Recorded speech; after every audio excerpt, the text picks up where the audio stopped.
Greetings, one and all. I am Kerrik 52, and this is Alone in the Dark, the original.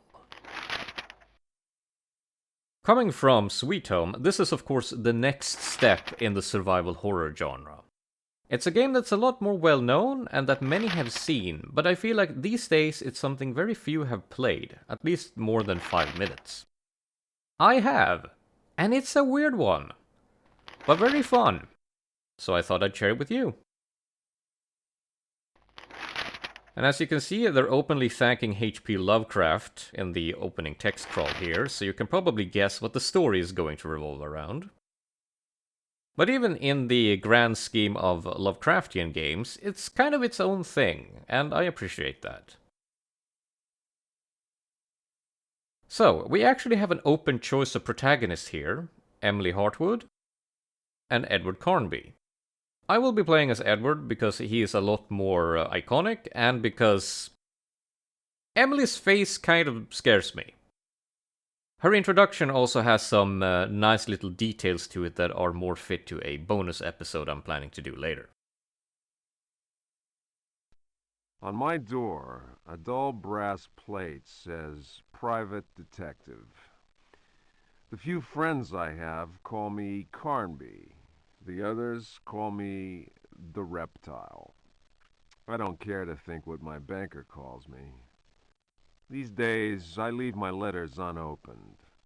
Bills and threats to send in the receivers just ruin my day. So as was common with a lot of disc to CD releases like System Shock that I played a while back, they've added voice acting. It's pretty charming, a bit undercooked here and there, but still a nice little value add. What's weird is that the actual in-game plot doesn't have any voice acting at all. It doesn't even have any dialogue. Instead, we have this voiced introduction and then a ton of documents to get through.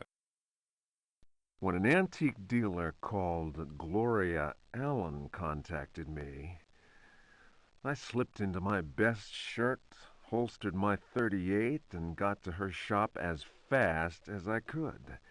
I was expecting something sordid. Blackmail, probably.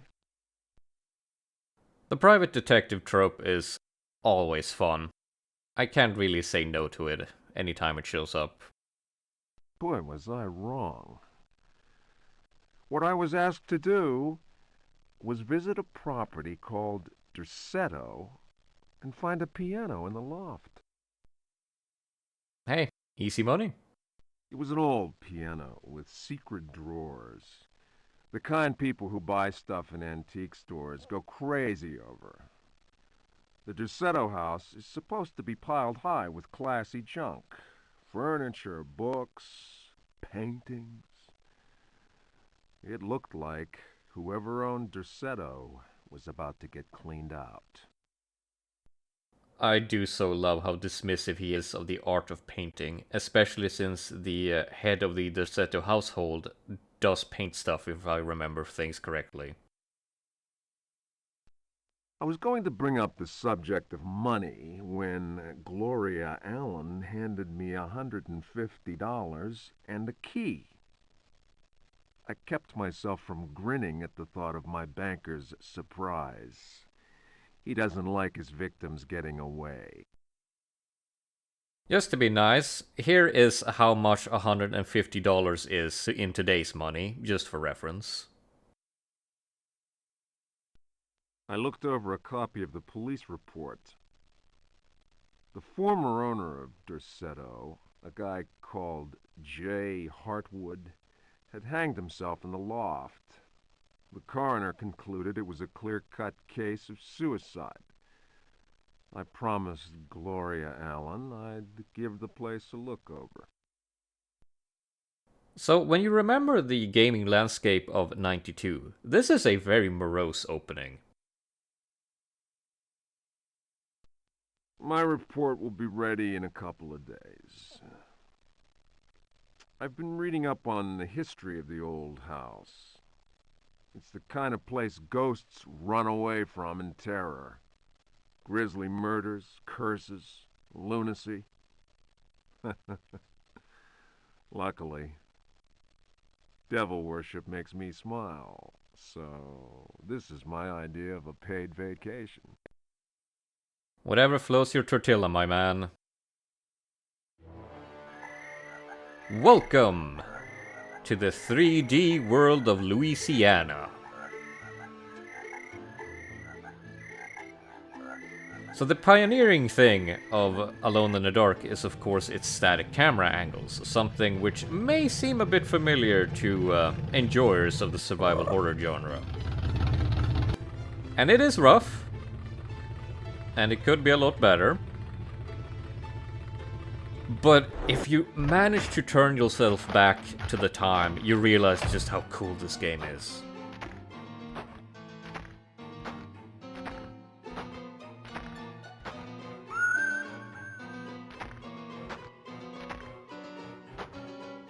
Now, I don't know what this creature is actually supposed to be, because we don't really fight werewolves in this game. I think you do in the third one. I haven't played that one yet.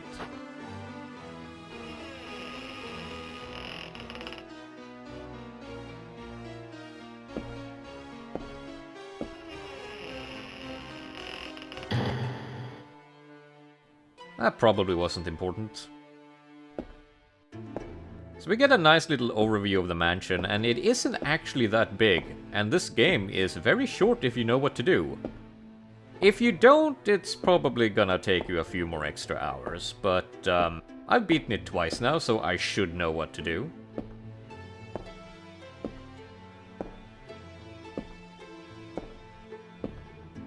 And here we get a nice little detailed shot of Edward.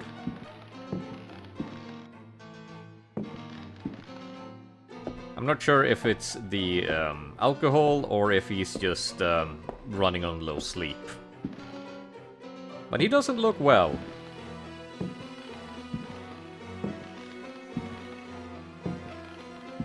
Zero curiosity here, he's just going straight for the loft.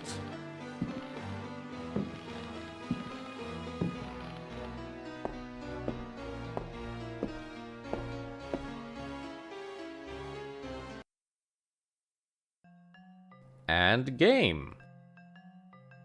First thing to do is to save, because we're under time crunch here for this opening, and death is just around the corner. Here you can see my practice files. I'm going to replace this quickly.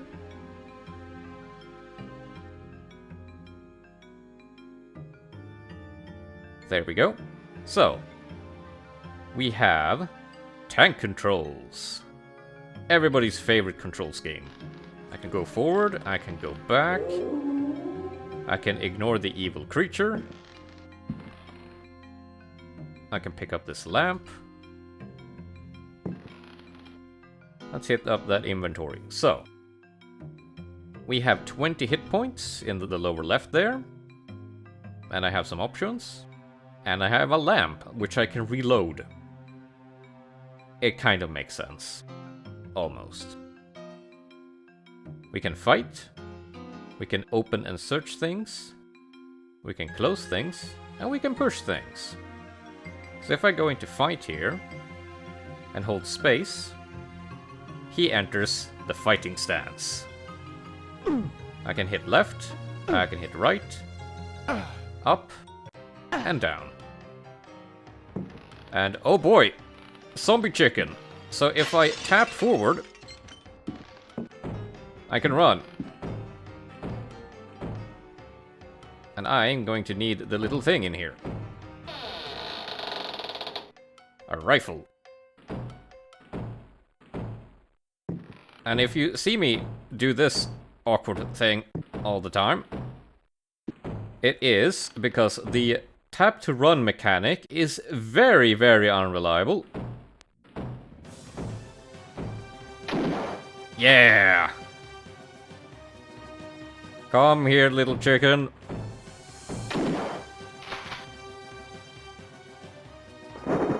There we go. Easy as pie.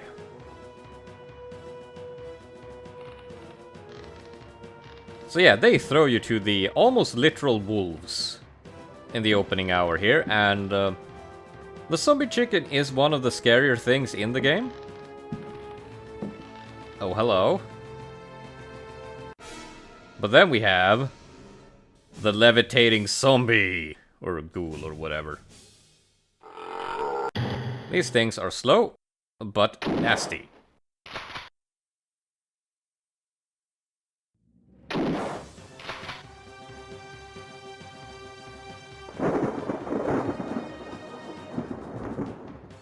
And that's all my ammo. But we're safe for the time being.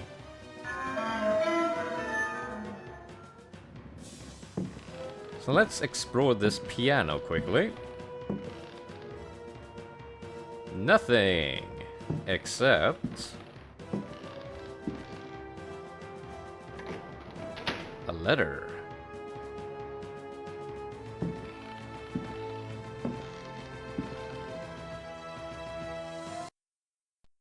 They are coming!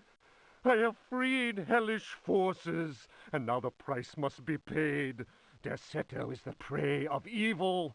The sun has set. They will find my body, but will not have my soul. I can imagine the master's fury and the terror in the hearts of his slaves. I hear their footsteps. Some may understand what I have done. May God forgive me. Farewell, Jeremy Hartwood. Excellent tone setter here. And I believe this is very, very close to the end of one Lovecraft story. I forget which one. But it's very on brand, it builds suspense. Also, we have a limited inventory space. But it's incredibly vague. So I'm just going to dump things as I'm done with them.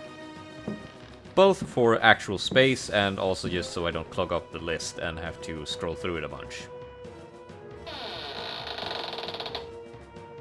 An old Indian cover. This is important.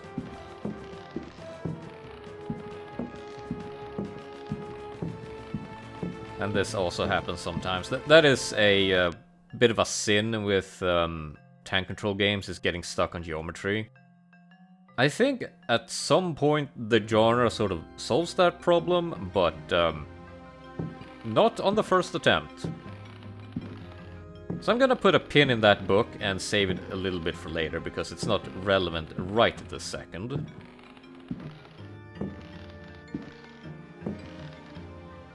Hey, let's check out the horsey.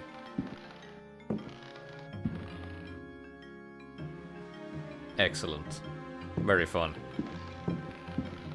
So that's it for the loft here.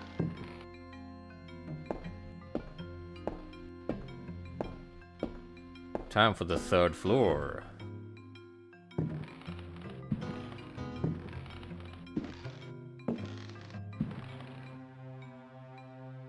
Bow is also important, and actually not a weapon. Kind of. Maybe you can use it as a weapon, but you really shouldn't. Let's see if I can reload my lamp now. The lamp is full. Which means it has 50 charges.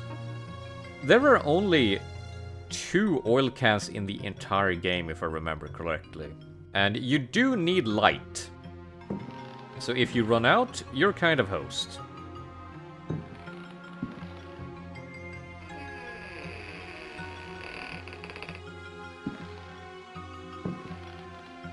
Time for a new save.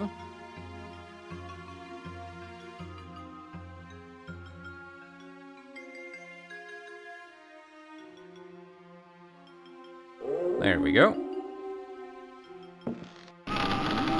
Game over. Evil wins.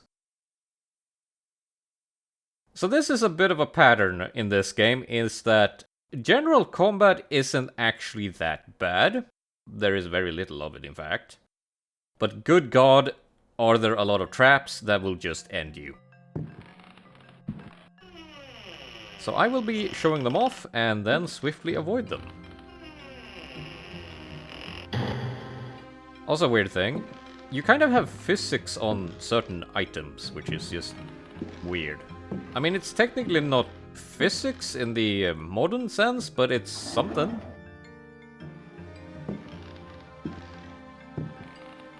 Let me just be careful here. Use the key. A cavalry saber. Now we're talking. This is a weapon.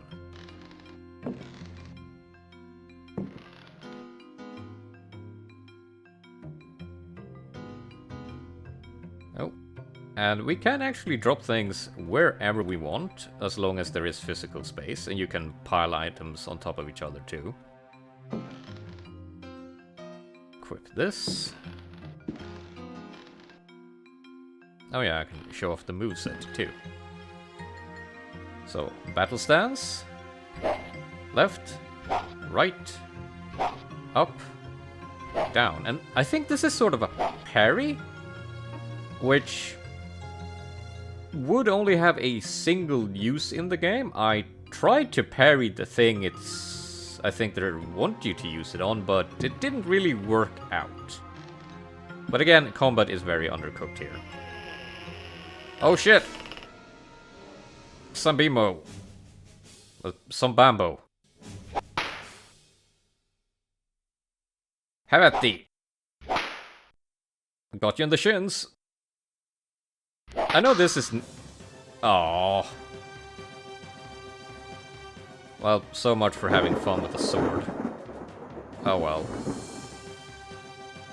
So they empower you directly, and then just take it away. So I have no ammo and I have no melee weapon. I think it's a bit random when the saber breaks. It's a lot more fun if it breaks on the second zombie in here.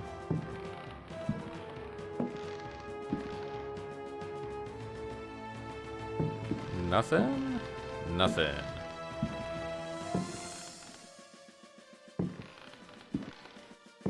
Let's see how we do.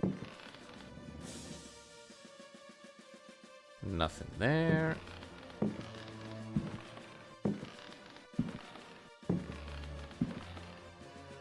I'll take that. Oh boy. Yeah! Alright. Oh, I'm so dead. I'm so dead.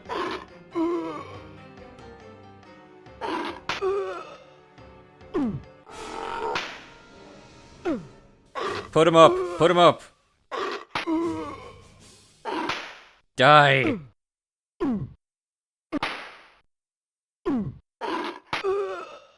So, the zombies are actually kind of easy in that they don't have much attack range. But the chicken is very determined to kill you.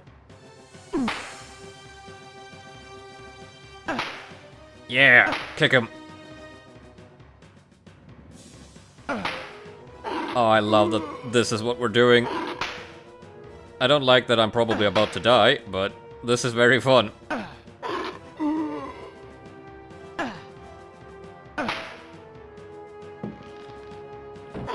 Zombie down.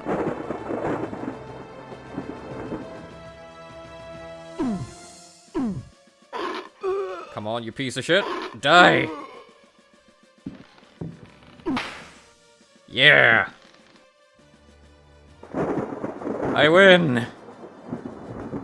That cost me 13 out of 20 hit points. That wasn't the best.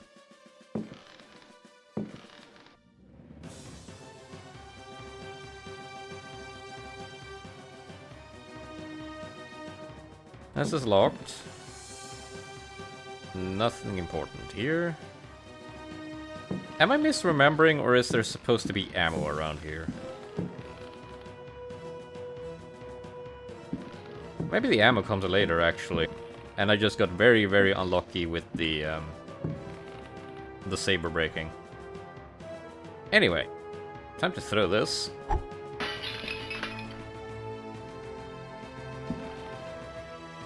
And grab a key. So the puzzling is a bit, well, immersive, in that you have your contextual point-and-click adventure verbs to work with. And you can make some quite surprising uses out of them. There are a couple of mirrors.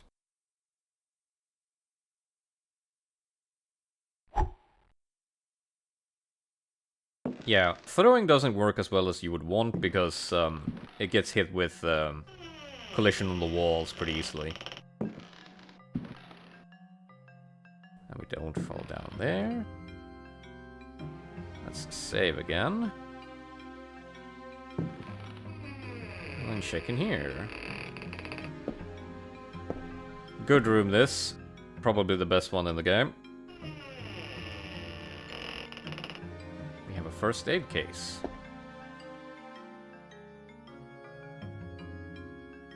With a flask of dubious origin. It's either a tonic or straight up scotch. You decide.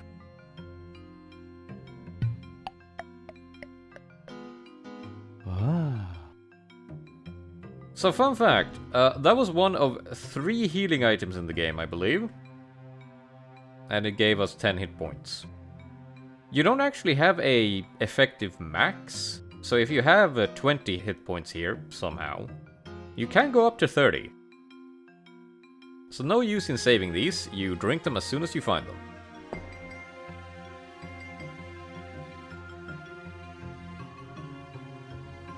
And we're off.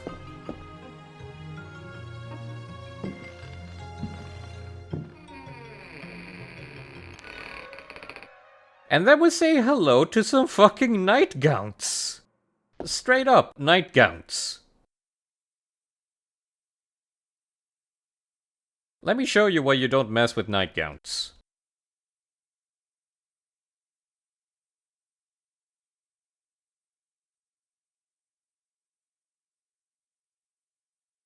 Because I can fight them, but it doesn't work.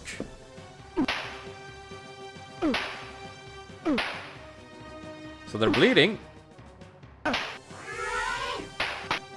And then they hit you with that and actually break the window, which is a nice touch.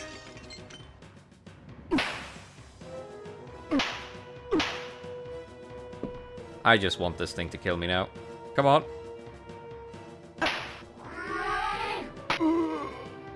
How's my health? 10. So even when the game wants you to die, you still get the chance to run away sometimes.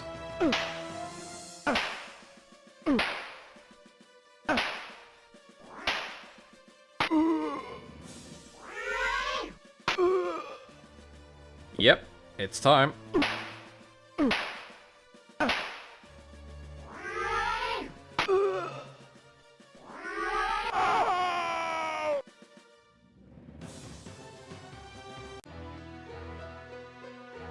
So when you die like this in combat, you actually get a special game over sequence. We don't actually have the context to understand it right now, but as long as you die normally, this is the image that will keep haunting you.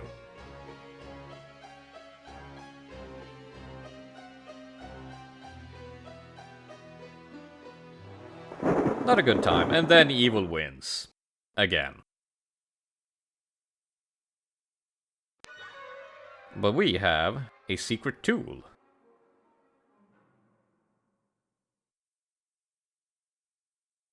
Knowledge. Fragment of the Myth of the Golden Fleece. Translation, Edward Carnby. Hesperides Publications. Then Perseus came across Ikios, who had been turned into stone. He spoke to his companions and said, "Beware of the Medusa. He who looks into their eyes is doomed to the same fate as that which befell poor Ikios, and will never more set eyes on Seriphos." "Must we go blindfolded?" asked Emelopes. "Take up your bronze shields and polish them until they flash in the sun," answered Perseus. "Fill your hearts with courage." I swear we're going somewhere with this. May Artemis guide us as though we were an arrow from her quiver." But Emelopes was not satisfied. "Why do that, Perseus? Is 3 inches of sharpened metal not enough to destroy these accursed creatures?" Then Perseus drew his sword, which shone and glittered in the sun, and with it he dazzled Emelopes. "Now what can you see?" the companions of Zeus' sons laughed.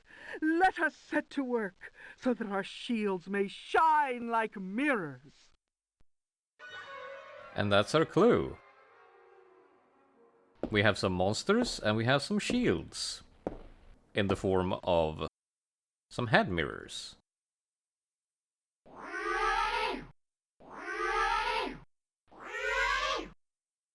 Still, it is a bit silly that these Nightgaunts just stand around here. You would expect them to be very annoying and like flying about and trying to kill you, but I ain't complaining. Damn bitch, you ugly.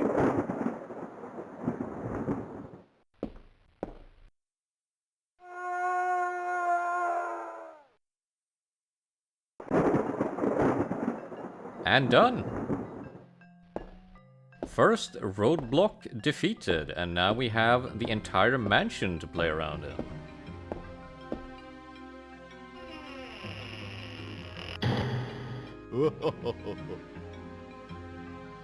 Great welcoming party here. But I think I'm gonna call it an episode here, and next time we can explore the second floor. Until then, farewell.